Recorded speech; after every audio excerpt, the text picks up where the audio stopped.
Hey, what's going on, everybody? Dan the Ultra Dad here. Hope you're doing well tonight. This is going to be a little bit of a talk about the Flying Pig Marathon, how it went, how I feel about it, and just my general thoughts about the experience. So, buckle up. It's going to be a lot of fun. Stay tuned. Let's go.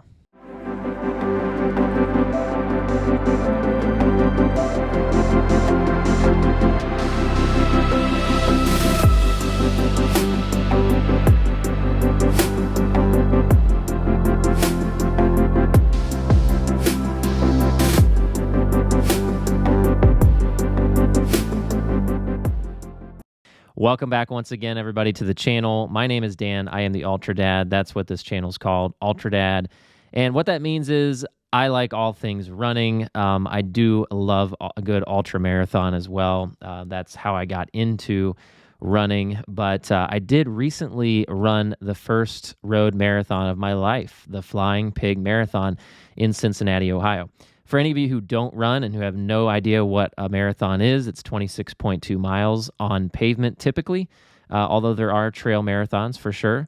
But my race, the Flying Pig Marathon, is a traditional 26.2 road marathon.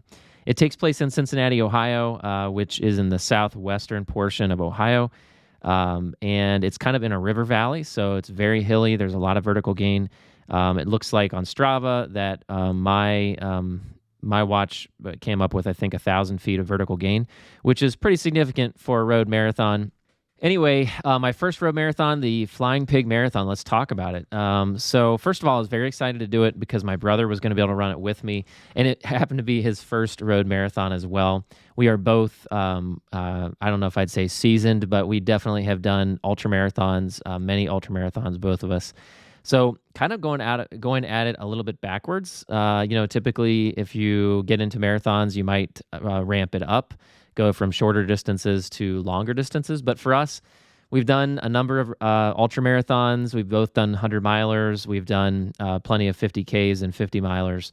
And so this was definitely a little different because we were dialing it back. We're going 26.2 miles instead of, a 50K, which is 31 miles. So definitely a little bit, maybe a little strange from that aspect. However, my brother still has quite a bit of speed in his legs, so I was excited to see how he would do, and I'll tell you about that in just a minute. For me, I just wanted to finish my first road marathon, and I was very proud that I was able to do so. I finished in 4 hours and 11 minutes, so definitely wasn't my goal. I wanted to break 4 hours. That was at the end. That was my goal. I'll tell you about it in a minute, but I wasn't able to meet that goal. My brother, however, he was able, I think, to exceed his expectations. I remember before the race, Will told me, that's my brother's name, Will. He told me, I don't think I can run a 3:40, and he ended up running, I believe it's a 3:38. So major shout out to my brother, Will, and kudos to him for exceeding his expectations for this race. So let's start from the beginning. So we stayed the night in northern Kentucky, which is right across the river. That's the other cool part about this marathon. You get to run in two different states during the race because south of the Ohio River is Kentucky and north of the Ohio River is Ohio. And so that's what we stayed the night in northern Kentucky, just across the river, because it actually was very convenient. The race started just across the river, so it made it very convenient to get across in the morning. The night before, we went out and had a beer or two. It was a great time, had dinner, and then we made sure and got to bed pretty early. I think we got to bed about 10:30, and we were ready to go in the morning. We woke up bright and early. I think I set my alarm. I believe it was for 5 o'clock, something like that. Got some coffee in me, took care of the normal things you do before you go on a long run after the coffee. Went to the bathroom, and we did all that, and we were ready to go. So we took a quick jog across the bridge that was next to us, called the Purple People Bridge. So a little strange, but it's colored purple, and it's a pedestrian bridge. So that's how you get the name Purple People Bridge. Crossed over that bridge, and I really will have to speed this up, or else this will take forever. And this video is going to be insanely too long. So got across the bridge. We jogged over. It's about 1.5 miles, maybe a little more. So it was a great warm-up jog, perfect for getting ready to start the marathon. I felt very warm when I started the marathon. My brother, I think, felt pretty good too. And the start was amazing, man. It was next to the Cincinnati Bengals Stadium. I think everybody's still pretty pumped about how they went to the Super Bowl this year. So, I mean, you had flames coming out of the start arch, where it has the word start on it. It's a big metal arch, and there were actually flames shooting out of it. So pretty exciting for a marathon start. Maybe others do that. I don't know, but I've never seen it. So we just had a ball with that. Lots of amazing music. Got a lot of hard rock metal music, which I'm a big fan of. So it was perfect for a marathon start. Lots of people. So I said in the video that there were 30,000 runners. I wouldn't say there were 30,000 runners for the marathon. There are 30,000 runners for the entire weekend, but there is a 5K, 10K on Saturday, and then there's a half marathon and a marathon on Sunday. I think it was more like 10,000 people for the marathon and half marathon, which started together. So if you see in the video, the green bibs are half marathon, the pink bibs are for the full marathon. So probably about 10,000, but still, for a city like Cincinnati, that's pretty sweet. It was pretty awesome. So as you see, there's tons of people. You run right downtown, past some of the biggest buildings in the city to begin with. You go across a bridge into Kentucky. You run through Kentucky, and I'm actually originally from Kentucky, so that was a lot of fun. As you see in my video, my aunt was there. My aunt, I don't know. I say aunt. I say aunt. I don't know what you say.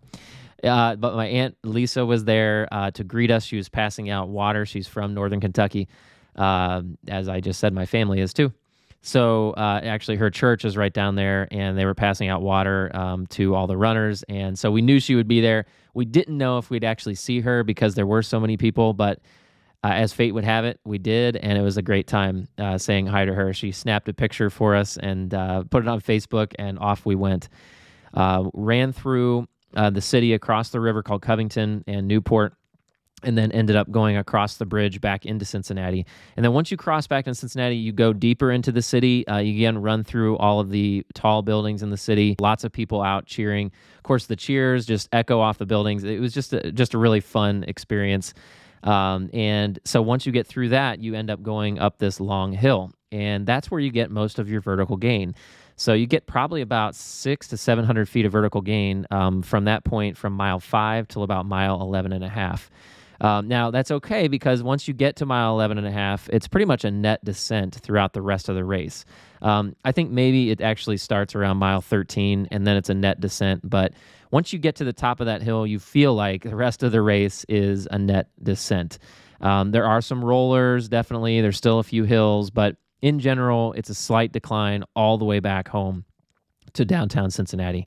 So that was awesome because, the hill, of course, does not lend to very fast times. It's not a really very swift marathon. If you want a PR, it's probably not the marathon to get it at. But once you get to the top, it is just really, really fun. So let me tell you more about that.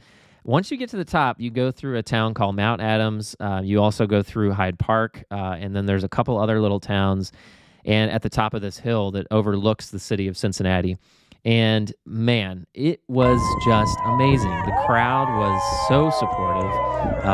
Everybody was out of their homes, on their driveways. They had tents set up. They were dressed like pigs, like flying pigs.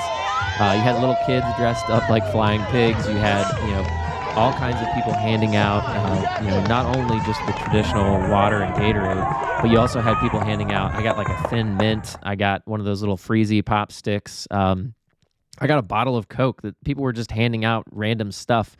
And it was just so cool that the people along the course, along the route, were so supportive of the race.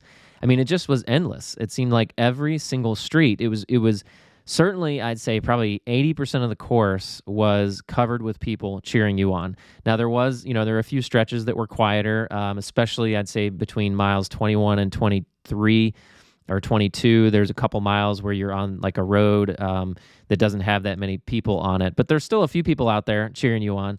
And that was just, it's just amazing that most of the race you had people cheering you on as you went. And so as a first-time marathoner, that really meant a lot to me. It's very painful on the pavement when you're going 26.2 miles, and it was just nice to have that encouragement mile after mile after mile. So Again, the hydration went just fine. I didn't carry any hydration on my own, no water bottles, nothing. I didn't even bring any gels. I probably should have, but there was just so much out there that I felt like I didn't really need it, and it turned out to be true. That's what people said before the race, and that's exactly how I felt as I was going. The Gatorade and the water were fine. They kept me hydrated throughout. I didn't need my pack. I didn't need a water bottle, which, was really, really nice not to have to carry that during a 26.2-mile effort. So, all right. So after all those cool towns up on the top of the hill, you go downhill and then you go on this kind of long, quiet stretch for a couple miles. And then you re-enter the city of Cincinnati. And oh, let me tell you, the finish line was incredible. So many people out cheering you on. And as you kind of round the hillside going back into downtown Cincinnati, you run past two huge sports stadiums. You run by the Cincinnati Reds home, Great American Ballpark, and then you finish right in front of Paul Brown Stadium, the home of the Cincinnati Bengals. So as you approach the finish line, it is just so exciting. So many people out there, and man, it was just awesome. And there's no other way to describe it. It kind of was an experience where even if my kids or my wife aren't running it, I would want them to be there to be a part of it, just because it was so much fun to be in that atmosphere. So anyway, as you can tell, I had basically a wonderful experience. I don't think I have any complaints about the Flying Pig Marathon in Cincinnati. Other than if you're really shooting for a PR, that might not be your best place to run it. But as far as the experience, I mean, I think it's pretty much second to none. Of course, if you went to one of the giant marathons like New York or Chicago, I'm sure those are amazing too.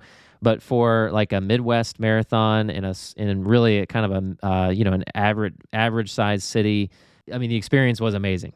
I just had a great time. And if you ever want to run a fun marathon, definitely highly recommend the Flying Pig Marathon in Cincinnati. So a couple thoughts about my goals. I didn't meet my 4-hour goal, but honestly, it was my first road marathon. So I'm thrilled the fact that I was actually able to finish it.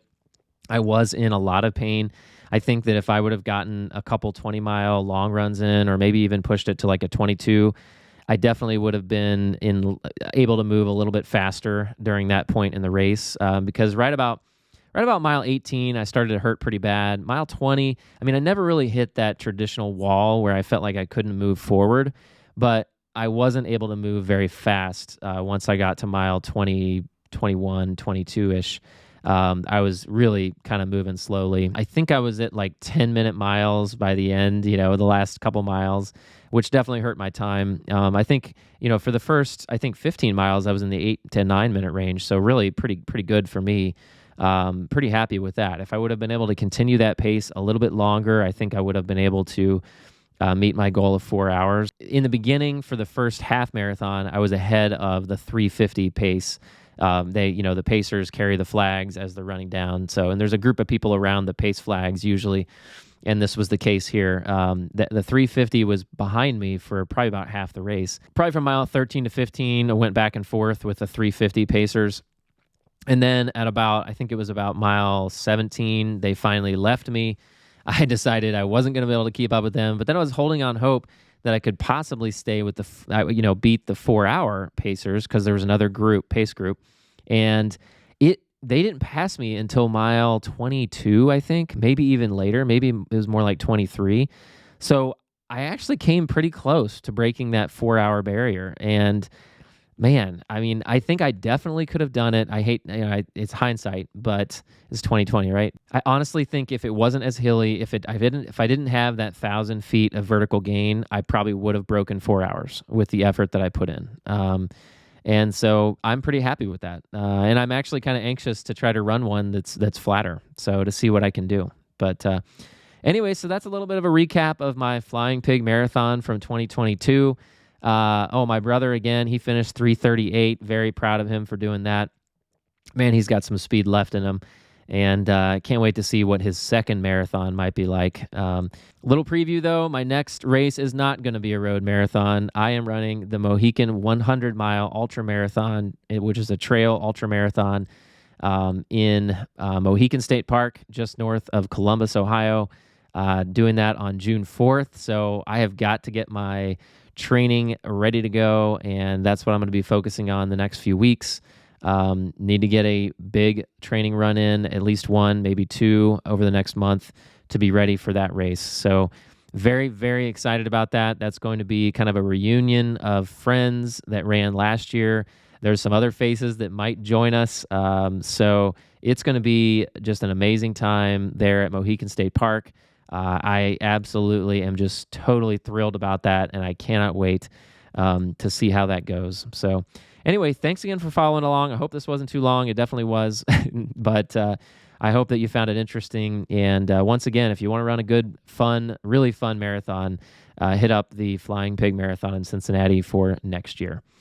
All right, I might be there. You never know. So have a great evening, and thanks again for watching. If you have made it this far, hit that subscribe button. It really does help the channel a lot. And the thumbs up as well is very helpful to the channel.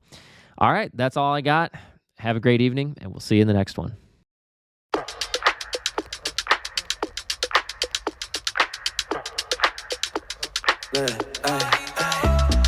Suéltame, suéltame.